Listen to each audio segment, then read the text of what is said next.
on 24-hour repeat. There's complete consensus in Israel that it's anti-Semitic, that it's all the nations are against us. This feeds into their narrative rather than them examining what it is that they're doing. It's not even that we reject the authority of the ICC. The message we wanted to send is that we don't care. We're doing our thing. The Lebanese people felt the effects of that, as did the besieged Palestinians in Gaza. In the 4 days following the ICC indictments, Israeli bombs pounded Lebanese targets, which continued after the ceasefire was announced and until it went into effect, even as refugees were returning to their homes in the south. It was as if the Israeli military was mocking the court, which Benjamin Netanyahu had already targeted. זהו צעד אנטישמי שיש לו מטרה אחת, להרתיע אותנו. News outlets echoed the allegations of anti-Semitism, called for sanctions against the ICC, and bombarded their audiences with that angle. זה אירוע כן אנטישמי חמור. The court finds itself in good company. That same line has been leveled at human rights organizations, aid workers, journalists, the UN, just about anyone who dares to call out Israeli war crimes. רופאים שבמידה רבה מוטים על ידי הטיות אנטישמיות אפילו כנגד ישראל. Anti-Semitism serves us perfectly because it's a very clear line, and you're either for us or against us. And if you're against us, you're an anti-Semite. It's just that simple. The longer this lasts, the longer we insist that the genocide we are carrying out in Gaza is not just necessary, but appropriate. The more simple we become, the less sophisticated we become. And the less sophisticated we become, the more immediate and self-serving is the trope of anti-Semitism. For many Israelis, the fear of anti-Semitism and mixing that with any critique of institution is very ingrained, it's very deeply held. And then the other argument is, what about China? What about Russia? Why are they only going after us? Maybe because we're probably the only country that's committing genocide in broad daylight. More than 44,000 people killed in just over a year. That could be one reason why we are specifically being targeted. This has a sort of long history in Zionism. It goes back to the Holocaust, the idea that the nations of the world did not help the Jews in their hour of need, and therefore we cannot trust them. So if they help us, they're good. But if they don't, or they criticize us, then we have to remind them of what happened during the Holocaust. What happens when the criticism comes from within? When the editor of the Haaretz newspaper, virtually the last moderate mainstream outlet left standing in Israel, describes Prime Minister Netanyahu this way. He doesn't care about imposing a cruel apartheid regime on the Palestinian population while fighting the Palestinian freedom fighter that Israel calls terrorists.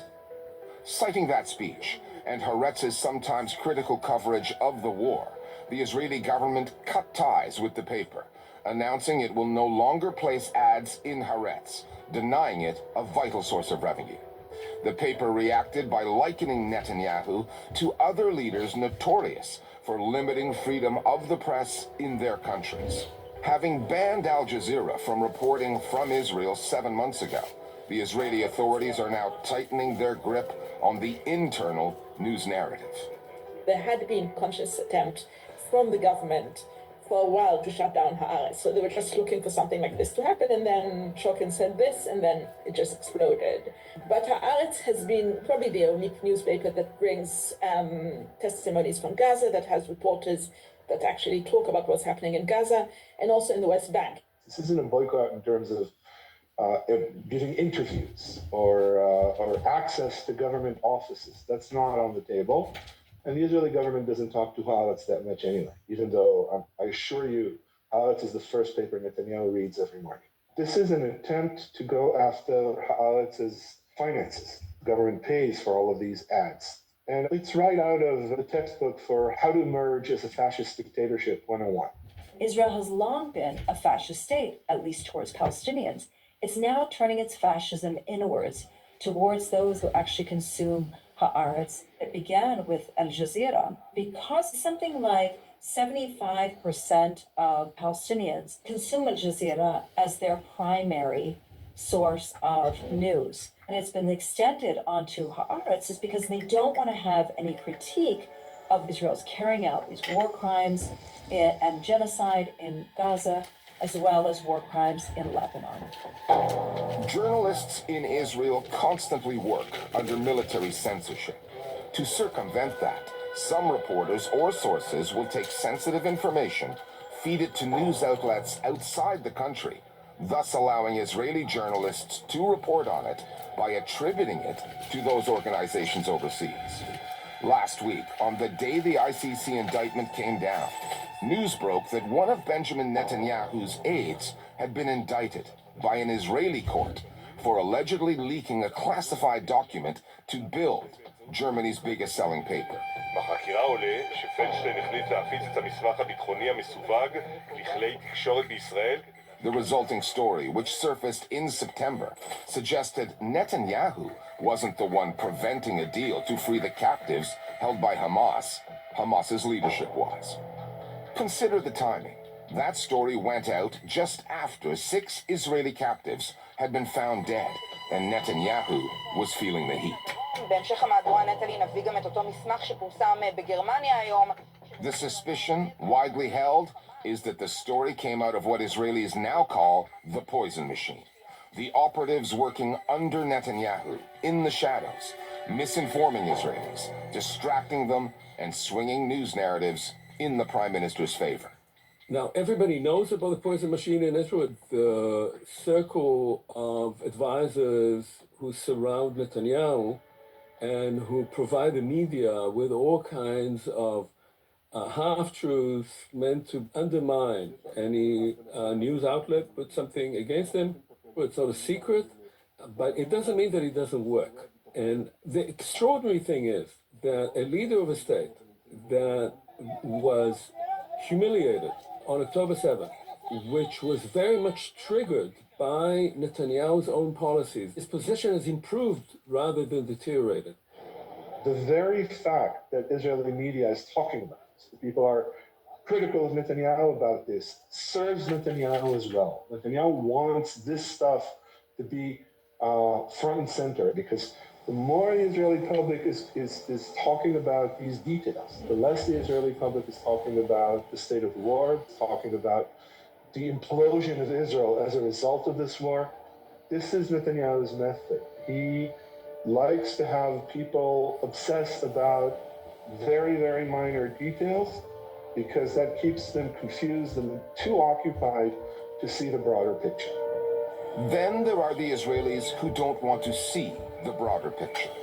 It's a tech-savvy population, and regardless of the misinformation, sycophancy, and spin they're getting from their own news outlets, the truth is out there about the war crimes being committed in their name, if they're interested.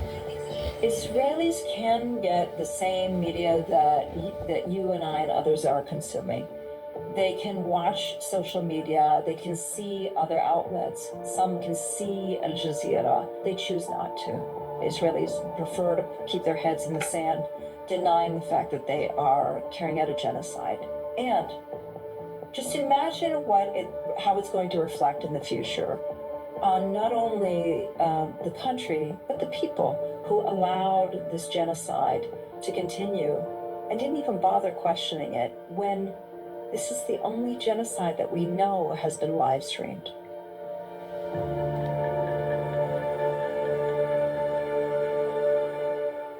Pakistan is experiencing. It's crazy, that war.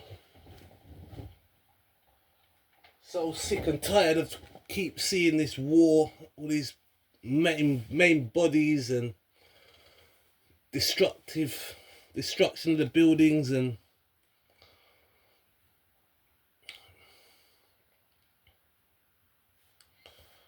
totally understand the initial attack was an awful attack. We just want it to stop now, you know, enough's enough. Enough's enough with this conflict.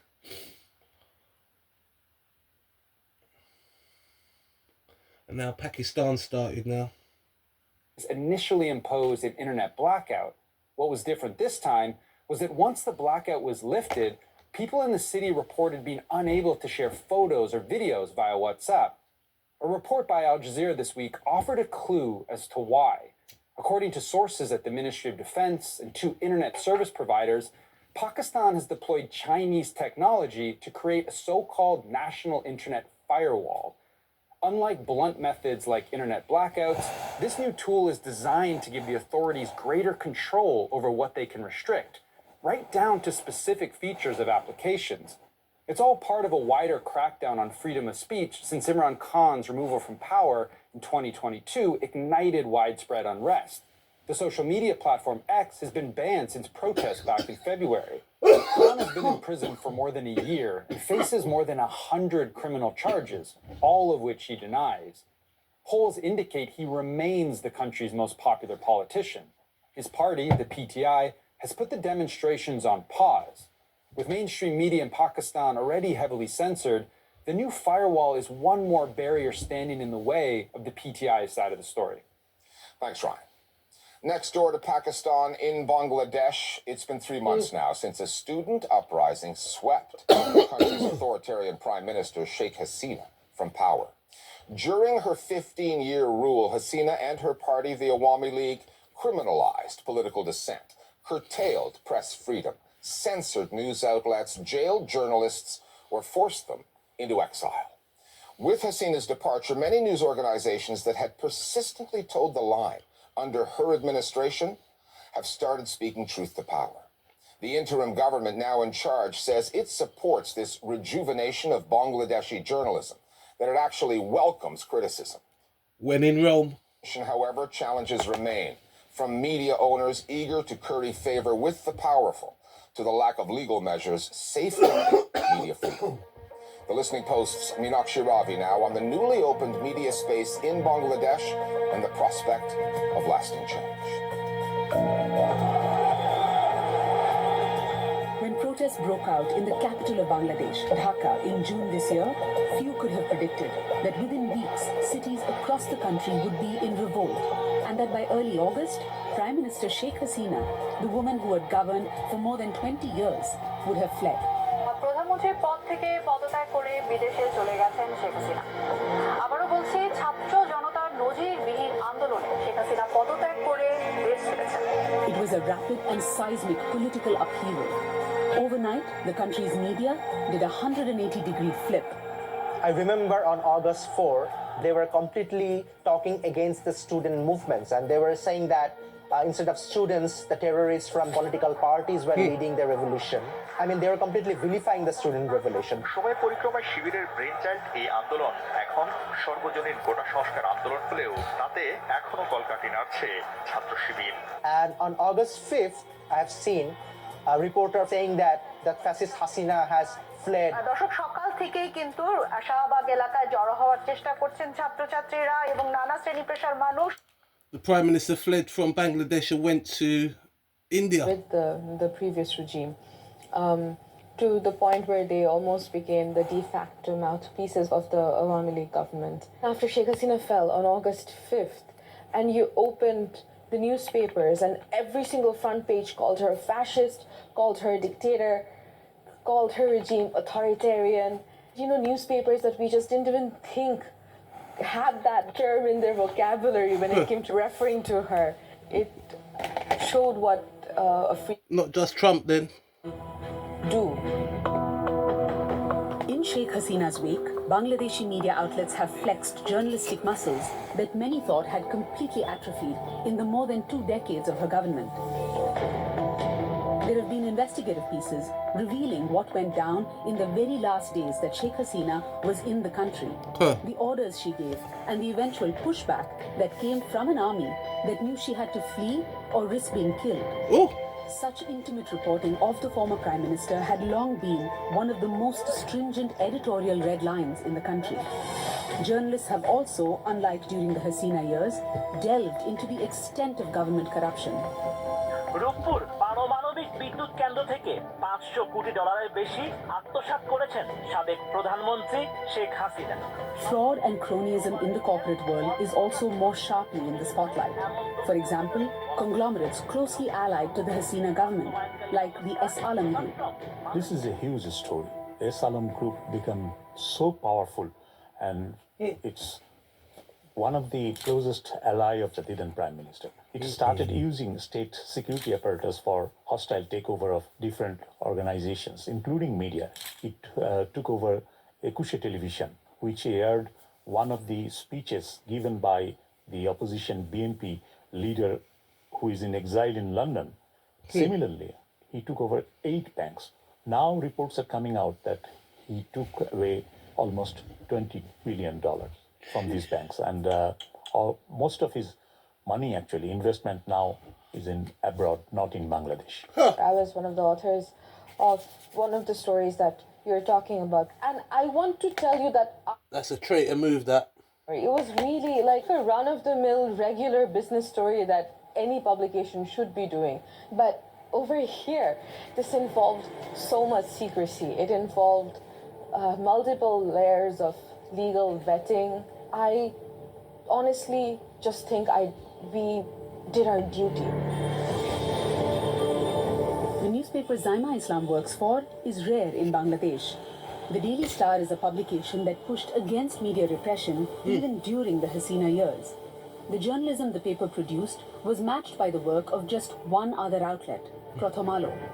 The two newspapers were the mainstream media holdouts during the many years in which Sheikh Hasina and her party, the Awami League, bent and then broke the media in the country.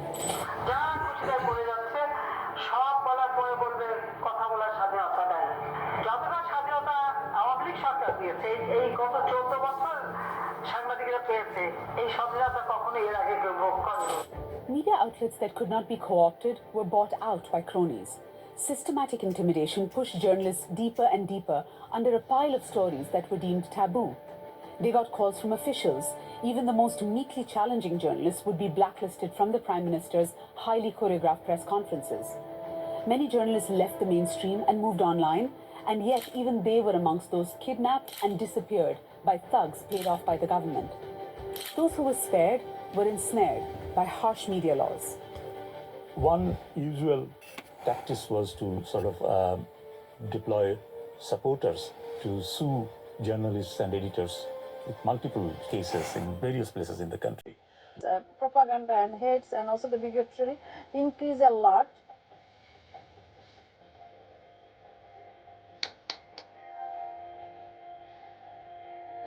She's in Toronto, saying the situation in Canada's getting worse. Concern is like a government painting the immigrant to be the cause of the problem, but we are not the cause of the problem. We are the solution of the problem. If the government invests more in economy, the immigrant will be the asset for this country. That's true. They do work hard. Have hunger. Hunger to give it a go. I think a lot of people in the UK run out of energy. The Canadian public has been bombarded by narratives that there are just too many people in the country and too many people coming into the country for the number of houses that we have and for the capacity of our healthcare system. And that slow drumbeat has, finally hit home with the public. Yeah, you got to have some control. I think everybody can admit that. Then again, I might be hoping for too much. So it looks like a Bangladesh